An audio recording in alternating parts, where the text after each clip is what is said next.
one thing at a time.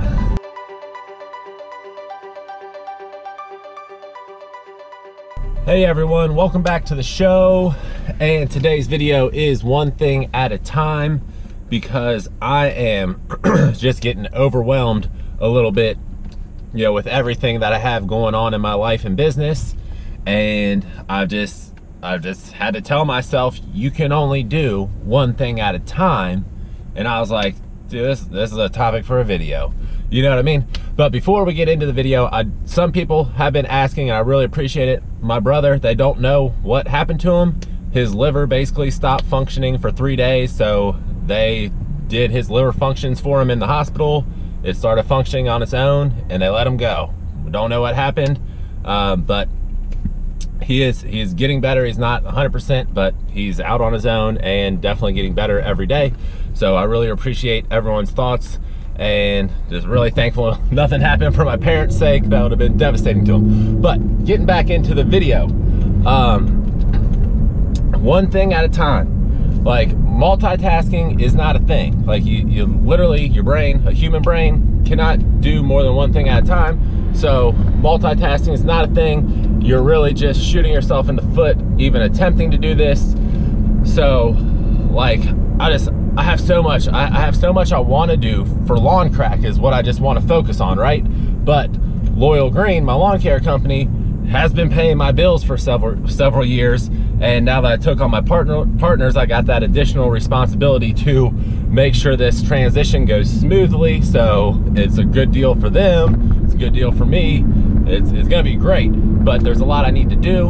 And then on top of everything, because I'm crazy, I am moving from a house to an apartment because it's just awesome apartment complex thing. So I am moving there.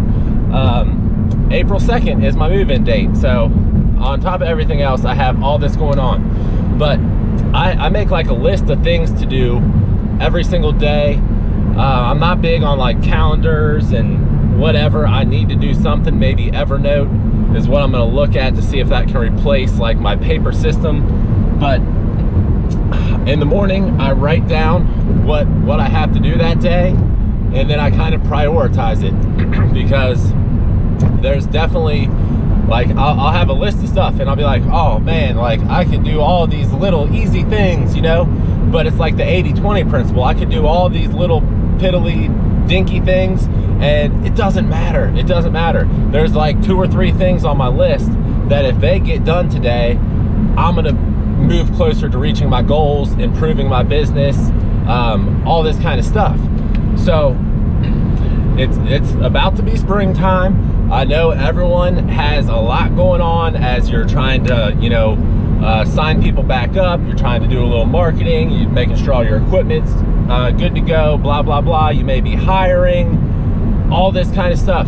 Just take a deep breath and do one thing at a time. And on top of doing just one thing at a time, make sure you are doing the things that need to be done to move you closer to where you're trying to go.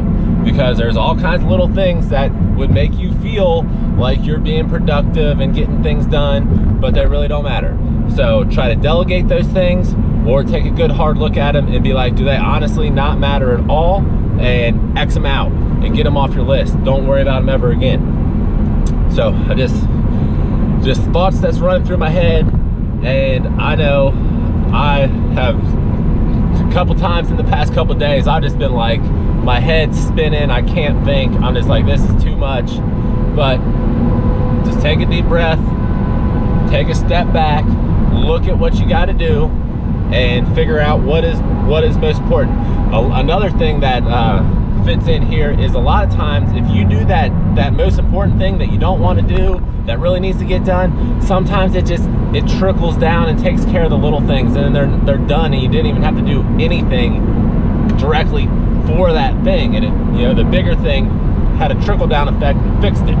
So really take a look at what's going on, make sure you're using your time wisely, and do your best to not get overwhelmed and freak out, because I kind of feel almost like I felt back in 2015 when we were still landscaping and removing snow and putting in paver patios and retaining walls and all that kind of stuff, and having 3 mowing trucks out, a spray truck out.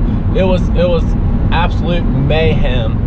And it seriously, I thought I was gonna have a heart attack on multiple occasions during the whole year of 2015. And that's what preempted the change to we only mow and spray.